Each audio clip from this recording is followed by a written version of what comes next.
Jeannie here, and today I am so glad to be joined by hip hop artist and popular producer, the one and only GAWVI. GAWVI, get him. What's up? He just recently released his first official Spanish release, Noche Juvenil, Yeah. which translates to Youth Night. GAWVI, you have all the kids. Everybody's bumping this new album. Talk about it. Yeah, it's a passion project that I've been dying to do for a long time because you know I am Latino as well. So yeah, I think it was like the right timing for me.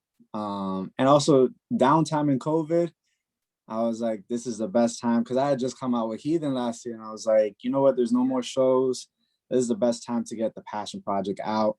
It was supposed to be like 4 songs and that's it, like a small EP, but it just kept on growing into like a full album. And Well, yeah, I'm I'm just happy. grateful. I'm grateful for it. I think that what you produce, it's funny because you created it during COVID. It's like one of the most down times I think in history for Yeah, everybody, yeah, especially in our lifetime. But the music is like it's the exact opposite, and it's really what we need right now to lift our spirits. I know that the title and the theme of the album is actually very specific. So I would love to talk to that. I read in a press release you said this music is the music that you wished you had growing up as a child. Um, so how would music like this, what you're making now, how would that have impacted you as a young child growing up in church and things like that? yeah. I grew up in a Pentecostal house, which was like church. Pentecostal is like a little bit stricter on Yeah. some occasions, right? And you know, hip hop was of the devil in the beginning, like in my earlier age, before high school. And then my parents, you know, as I got older in high school, my parents was like, all right, he's so passionate about it, let's find out why. And you know, they started realizing, okay, this is like legalistically thinking that this Right. music is of the devil, which is not. Um, and that background was basically the culture I grew up in, right? So in church, reggaeton and all that was like looked very down upon. It was of the world.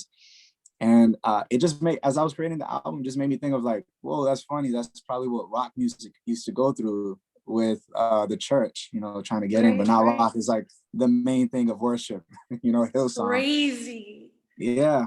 So just creating the album and everything, Noche Juvenil, uh, Noche Juvenil is a big event in the Hispanic community in the States.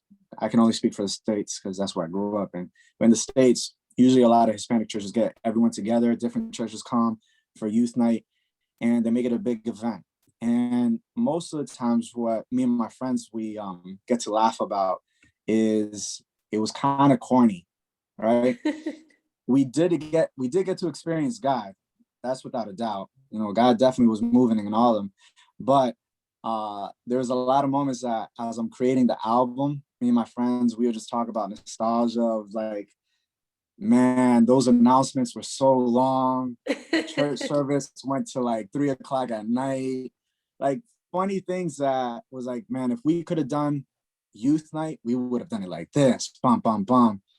And as that conversation kept on going, it was like, oh, this is what the album needs to feel like. The night that we wanted to have when we were like in high school. So That's what does that look like? Explain that. What's a youth night for GAWVI yeah. now? So again, this is not all churches, but the churches that I got to grow up in, and I think a majority of a lot of Hispanic churches were kind of like Yeah. this back then. You hear my transitions. I have skits of pastors. They'll go, "No queremos el pelo pintado," means like we don't want colored hair or no earrings, no necklace, women, no makeup, long Yeah. dresses all the way to the floor. We would have been in big And trouble right now, you and I. They would have been like, yeah, nope, go to get yeah, away. yeah.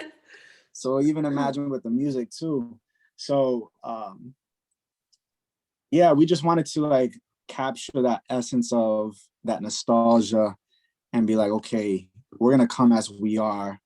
And there's a new generation of like, just even in the music industry, J Balvin and Bad Bunny, there's a whole movement going on in the Latin community. It's the number one driven genre in the world right now. And we're like, you know what? How do we bring the gospel and Jesus into that world, but be so relevant where if someone was in youth night tonight, they'd be like, man, I connected with this. I feel like you speak in my language. I get to look dressed the way I want to. Fire, you know? With wisdom, with a lot of, way we worked around it. But yeah, it was a fun So project. I had a question about that skit because you do hear the preacher, he's pretty much going in on people who would look, I literally feel like how we look right now, like with makeup and jewelry and you with your hat and all that. What message did that, leave for you as a child? And why is it important for us to not focus so much on the outward appearance in this day and age? Yeah, I've been actually on a great journey recently where I call this season of my life permission. The reason why I call it permission is through the album process, I've been able to talk to my parents a lot more than usual and just like asking them, yo, what was it like when you were growing up in youth? And they would tell me like, yo, it was actually hard too. Although they fell into that same line of certain things, they're like, oh man, my mom, I remember she telling me that she wore jeans one time and the pastor was just like, you're a sinner type of vibe. Like, and she was like, I'm probably one of the smartest women in this church that knows the Bible more. And I just got judged because I got jeans on.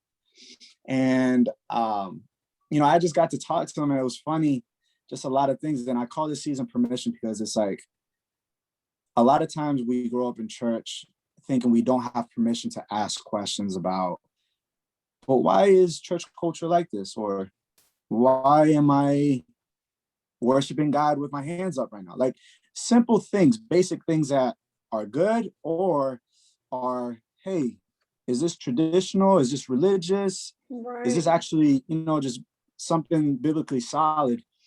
And that's been something that I just really enjoy about this album process for me. Personally, it's been therapeutic where I've been actually just diving deeper into where does Christianity come from?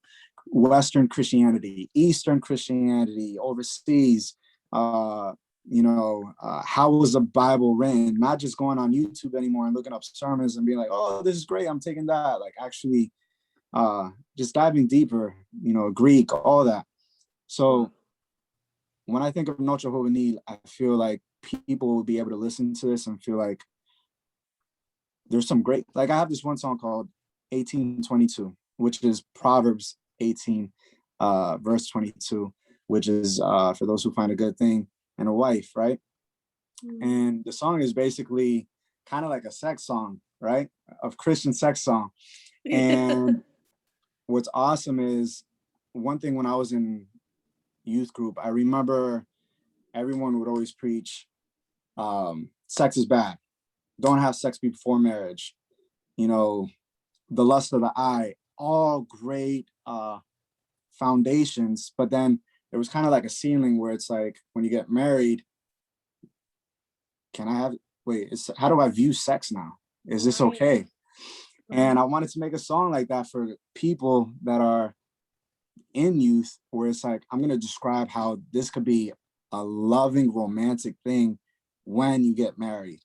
And there's just a lot of great conversations with the album, little gems where I'm just throwing inside the album that's like, man, these are great permission questions that you start asking your pastors, your parents, as you're growing up. So that's Noche Juvenil. That's amazing. I love that it took you on a personal journey yourself, where you're kind of even digging into the word more for yourself. That's what legalism does for you, right? I feel like legalism will force you, when you're trying to get away from legalistic and stuff to really know Jesus, it'll force you to study for yourself. And I do think that that's why God is so serious about us working out our own salvation and not just taking the pastor's word for it. You're gonna have a lot of pastors with a lot of youth asking questions, but I like it. I love that. Yeah. It. Let's talk about like, what are you going to say, or what are you saying to those who don't get it still? They're just like, but this literally sounds like something that you're going to, whine to, or hear in a club. And, this can't be of God. But, what do you say to those that are still kind of stuck in that mindset? They can't get past the music, the way it bumps or whatever. Yeah, I have the utmost respect for them because they know what's convicting to them, right? There's a lot of things in life that you just can't, like, I know a close friend of mine can't watch movies that are like with blood and gruesome things because it gives them like a lot of scary dreams. It makes their mind start getting fearful, and fear is not of God, like all these different things. So I understand certain people that have convictions, but then there's other people that it's like, you're just saying it's not of God because of traditional things of, you don't even know why you're saying it's not of God, right? And for me, that's where I just extend grace. I understand, as I was studying church culture in Latin America, it's really sad how colonialism just really took over. It was forced for you to be a Catholic, basically, in all these countries. A lot of slaughter happened, a lot of rape happened in these Latin countries where you were forced to believe this, and that's what it's going to be. And I think years and years of trauma and years of trying to break that mold, some countries, still feel that weight of, well, we have to be Catholic or we have to be Christian. And I don't know why I'm a Christian. I don't know why I'm Catholic, but that's just the way it is. And I'm just going to say this is not of Jesus because everyone's telling me it isn't. So I extend grace upon that because I understand there's history within that weight.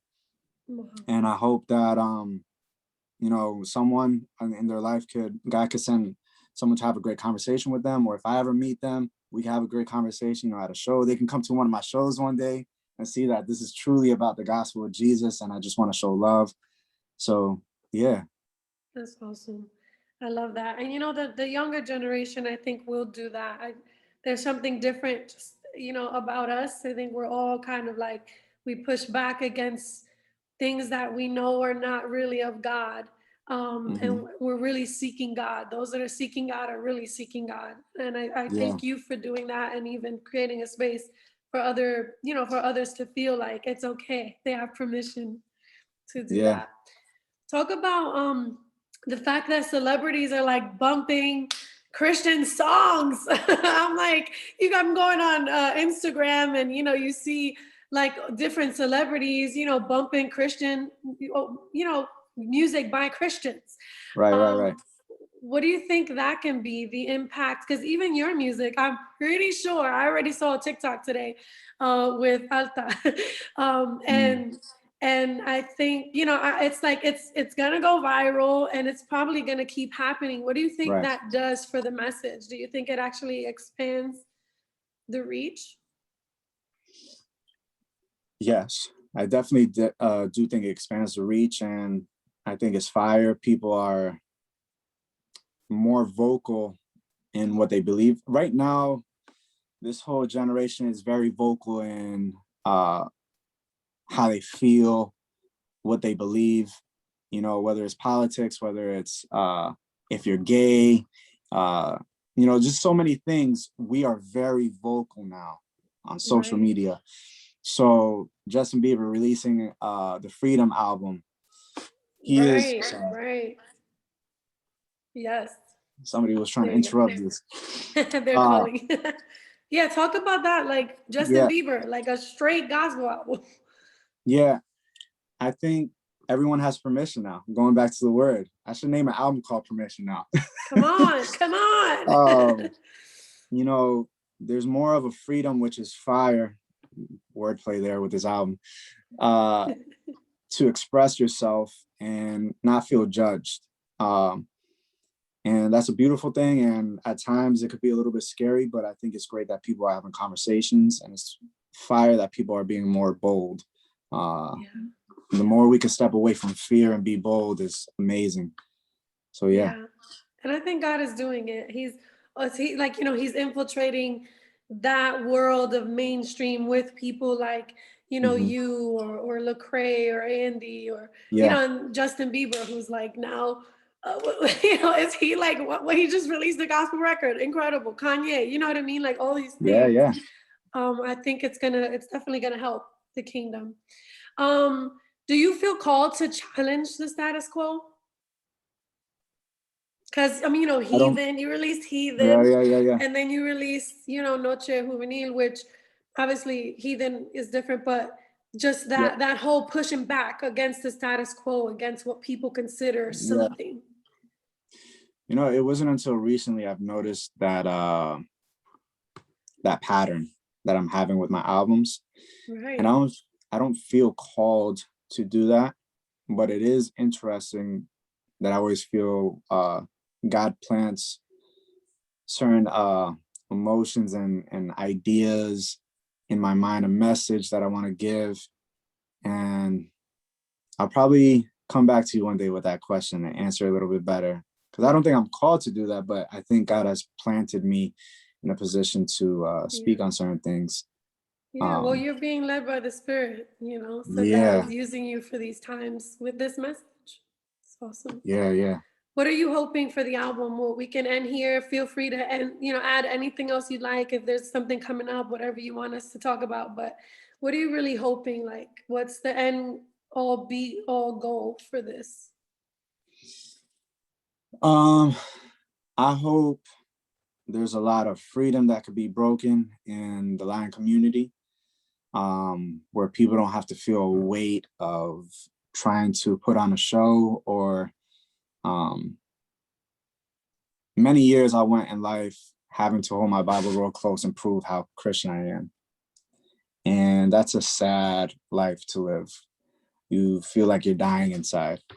And I pray that this album, specifically for the Lion community, that it be like a fresh breath of fresh air, where it could be like, whoa, this is different, and it's given me a moment where I could just talk to God in a different view and light. I think it's definitely different, and also I'm piggybacking off of some of the iconic legends like Redimido, Funky, and all them. What they have started, they're like the Lecraes in the Lion Market, Right. and I'm not making anything new. I'm just piggybacking off what they have started for guys like me. Yeah. Well, you're also introducing all of your following and your fans who are not just Latin people to Yeah, this, which I think yeah, is yeah. big. That's awesome. Is there anything else you'd like to add? No, just keep on streaming Noche Juvenil, and hopefully, when everything clears up, I can't wait to do the tour. I'm gonna do Heathen and Noche Juvenil together, a big tour. Amazing. Amazing. Well, thank you so much, Gavi. It was so good catching up Thank with you so much you. too.